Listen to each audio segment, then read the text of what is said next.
भारत का हर नागरिक देख रहा है कि कैसे भारत की नारी शक्ति की उड़ान को रोक दिया गया, उनके सपनों को बेरहमी से कुचल दिया गया। Is that this is not a women's bill. This is nothing to do with the empowerment of women. There is a women's bill. It was passed in 2023 in this house itself.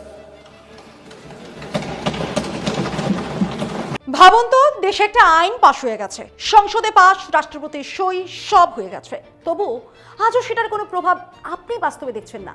তাহলে সত্যি কি মহিলা সংরক্ষণ বিল কি সত্যি কার্যকর, নাকি এটা শুধু কাগজেই আটকে আছে? আর সবচেয়ে বড় প্রশ্ন, প্রধানমন্ত্রী যখন বলছেন বিরোধীরা বাধা দিয়েছে, তখন সংসদের রেকর্ড কিন্তু বলছে বিল তো পাশ হয়ে গেছে।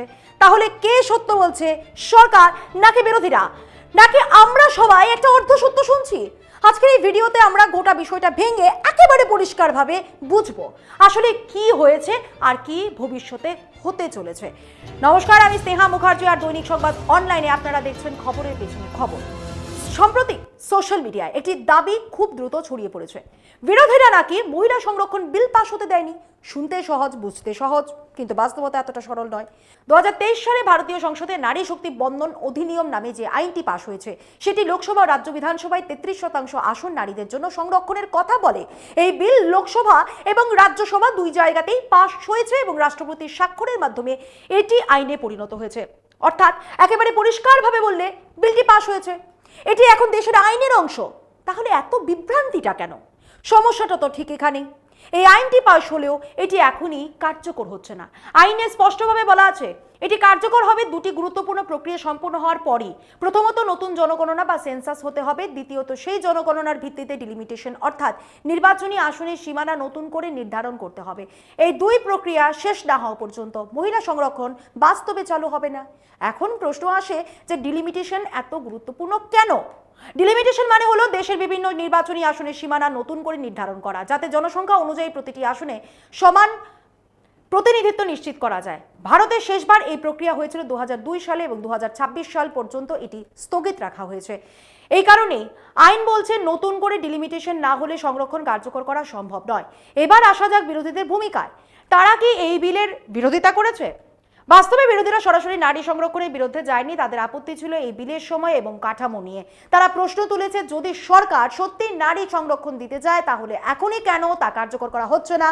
ডিলিমিটেশন নিয়ে তাদের রাজনৈতিক আশঙ্কা রয়েছে, কারণ এই প্রক্রিয়া হলে বিভিন্ন রাজ্যের আসন সংখ্যা বদলাতে পারে এবং এতে দেশের রাজনৈতিক ভারসাম্য পরিবর্তিত হওয়ার সম্ভাবনা থাকে। পাশাপাশি অনেক বিরোধী দল দাবি করেছে নারীদের মধ্যে ওবিসি সম্প্রদায়ের জন্য আলাদা সংরক্ষণ থাকা উচিত ছিল, যা এই আইনে রাখা হয়নি। তাহলে বিরোধীরা বিল পাশ হতে দেয়নি। এই দাবির সত্যতা কতটা? সহজভাবে বললে এই দাবি পুরোপুরি সঠিক নয়, কারণ বিল ইতিমধ্যেই পাশ হয়েছে এবং বিরোধীরা সেটিকে আটকে দেয়নি। তারা শুধু কিছু শর্ত এবং কাঠামো নিয়ে আপত্তি জানিয়েছে।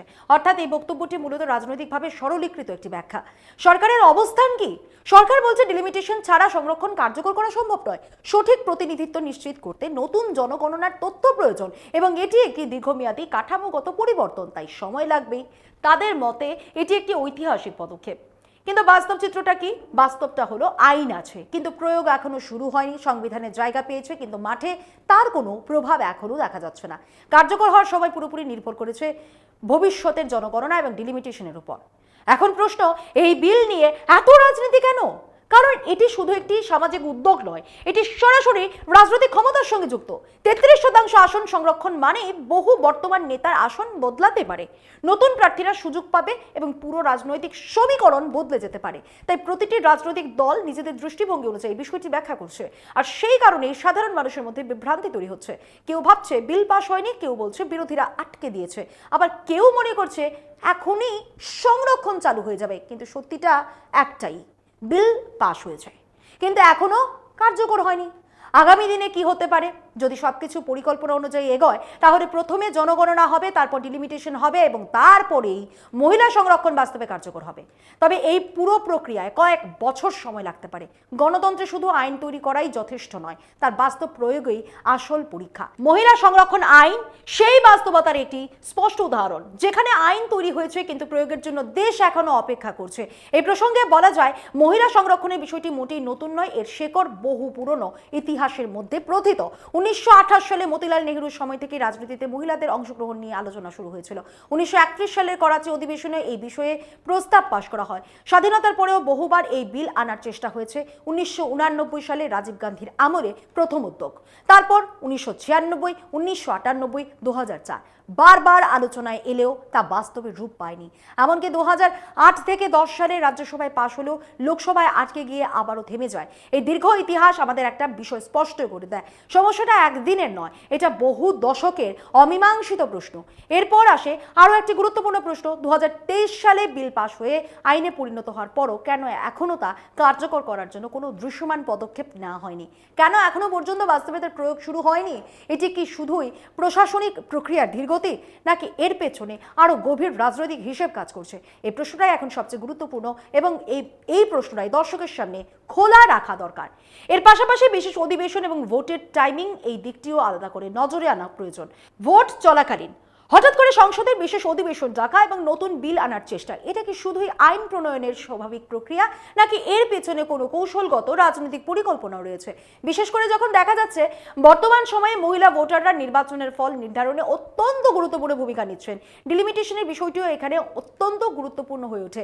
যদি লোকসভার আসন সংখ্যা 543 থেকে বাড়িয়ে প্রায় 850 করা হয় এবং তা 2011 সালের জনগণনার ভিত্তিতে করা হয়, তাহলে উত্তর ভারতের রাজ্যগুলির আসন সংখ্যা উল্লেখযোগ্যভাবে বেড়ে যেতে পারে, আর দক্ষিণ ভারতের রাজ্যগুলির তুলনায় তা কমে যেতে পারে।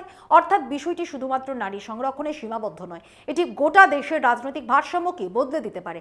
এই প্রেক্ষাপটে আরেকটি বিতর্কিত কিন্তু গুরুত্বপূর্ণ প্রশ্ন উঠে আসে, মহিলা সংরক্ষণ বিলের আড়ালে কি আসলে ডিলিমিটেশনকে এগিয়ে নেওয়ার কোনো দীর্ঘমেয়াদী রাজনৈতিক পরিকল্পনা কাজ করছিল? বিরোধীদের একটি অংশ দাবি করছে এটি আসলে মহিলা সংরক্ষণের মোড়কে অন্য একটি বড় রাজনৈতিক পদক্ষেপ। যদি এই দাবিকে সরাসরি সিদ্ধান্ত হিসেবে নয়, বরং একটি প্রশ্ন হিসেবে দেখা উচিত। একই সঙ্গে মহিলা ভোটার ফ্যাক্টর, এই দিকটিও অস্বীকার করা যায় না। সাম্প্রতিক নির্বাচনের ফলাফল দেখলেই বোঝা যায় মহিলা ভোটাররা এখন একটি বড় এবং নির্ধারক শক্তি। তাই এই বিলের উপস্থাপন বিশেষ করে নির্বাচনের সময় কোনো রাজনৈতিক কৌশলের অংশ কিনা সেটাও ভাবার মতো একটা গুরুত্বপূর্ণ দিক। এবার আসা যাক আরেকটি গুরুত্বপূর্ণ প্রশ্নে, যদি মহিলা সংরক্ষণ বিল ইতিমধ্যেই পাশ হয়ে থাকে তাহলে সংসদে ভোটাভুটি কেন হলো? আর কেন প্রধানমন্ত্রী বললেন যে বিরোধীরা এত বাধা দেওয়ার চেষ্টা করেছে? এই বিষয়টি বুঝতে হলে সংসদের প্রক্রিয়া, রাজনীতি এবং বক্তব্যের ভাষার পার্থক্য পরিষ্কারভাবে বুঝতে হবে।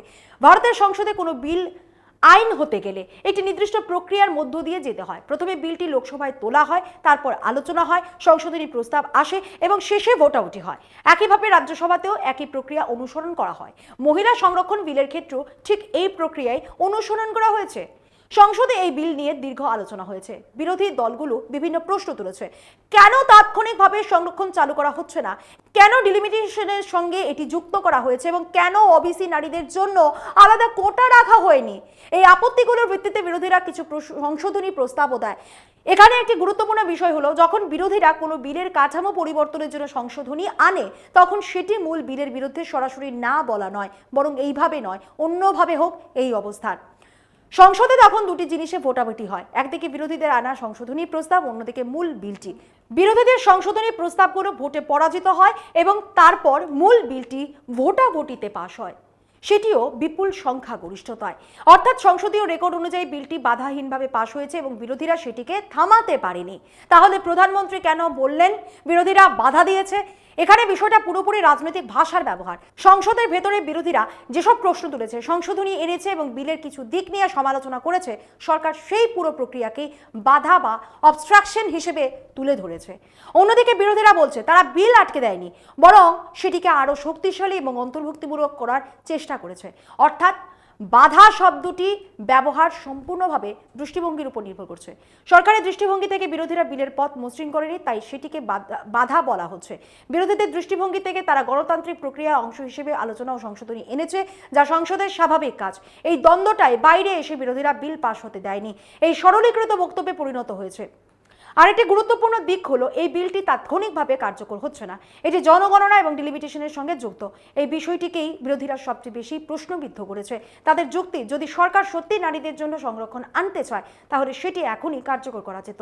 ভবিষ্যতের একটি অনিশ্চিত প্রক্রিয়ার সঙ্গে কেন এটি জুড়ে দেওয়া হলো? সরকারের পাল্টা যুক্তি, ডিলিমিটেশন ছাড়া সঠিকভাবে সংরক্ষণ কার্যকর করা সম্ভব নয়, কারণ আসনের সীমানা ও সংখ্যা নতুন করে নির্ধারণ করা দরকার। এখানেই মূল রাজনৈতিক সংঘাত। আইন এখনই কার্যকর হবে না ভবিষ্যতের প্রক্রিয়ার উপর নির্ভর করবে। এই বিতর্ক সংসদের ভিতরে যেমন হয়েছে, তেমনি বাইরের রাজনৈতিক বক্তব্যেও তার প্রতিফলন দেখা গেছে।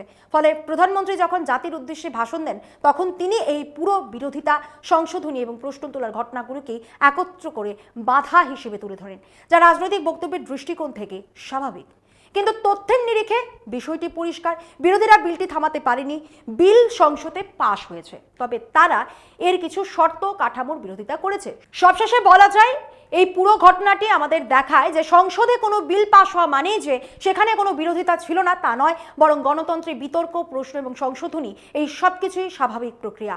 মহিলা সংরক্ষণ বিল সেই প্রক্রিয়ার মধ্যে দিয়েই পাশ হয়েছে, কিন্তু তার বাস্তবায়ন এবং রাজনৈতিক ব্যাখ্যা এই দুই জায়গাতেই এখনো বিতর্কই চলছে। এবার আপনাদের সামনে আমরা রাখছি কয়েকটি প্রশ্ন, কারণ আমরা প্রশ্ন করি, উত্তর খুঁজি। আসলে কি সত্যি মহিলা সংরক্ষণ নিয়ে সবার লক্ষ্য এক, নাকি এর আড়ালে আলাদা রাজনৈতিক হিসেব কাজ করছে? যদি বিল ইতিমধ্যেই পাশ হয়ে থাকে, তাহলে তা কার্যকর করতে এত দেরি কেন? এটা কি শুধুই প্রক্রিয়ার অংশ, নাকি ইচ্ছাকৃত বিলম্ব? 3. ডিলিমিটেশনকে এই আইনের সঙ্গে যুক্ত করা, এটা কি সত্যি প্রয়োজনীয় প্রশাসনিক সিদ্ধান্ত, নাকি এর পেছনে রাজনৈতিক সমীকরণ বদলানোর পরিকল্পনা রয়েছে? 4. বিরোধীরা যে প্রশ্ন তুলেছে সেগুলো কি শুধুই রাজনীতি, নাকি তার মধ্যে কিছু বাস্তব উদ্বেগও আছে? আবার সরকারের দাবি বিরোধীরা বাধা দিয়েছে, এটা কতটা বাস্তব আর কতটা রাজনৈতিক ভাষা? আর সবচেয়ে বড় 5 নম্বর প্রশ্ন, এই পুরো প্রক্রিয়ায় সত্যি কি নারীরা তাদের প্রাপ্য প্রতিনিধিত্ব পাবে, নাকি তারা আবারও রাজনৈতিক লড়াইয়ের কেন্দ্রবিন্দুতে থেকেও ফলাফল থেকে দূরে থাকবে? আর একজন সাধারণ নাগরিক হিসেবে আমরা কি পুরো সত্যটা জানতে পারছি, নাকি আমাদের সামনে শুধুই আংশিক ছবিটাই তুলে ধরা হচ্ছে? আজ এই পর্যন্তই। এমন আরো বিষয় জানতে অবশ্যই চোখ রাখুন দৈনিক সংবাদ অনলাইনের পর্দায়। লাইক, কমেন্ট আর শেয়ার করুন। দেখতে থাকুন দৈনিক সংবাদ, শুধু নামই যথেষ্ট।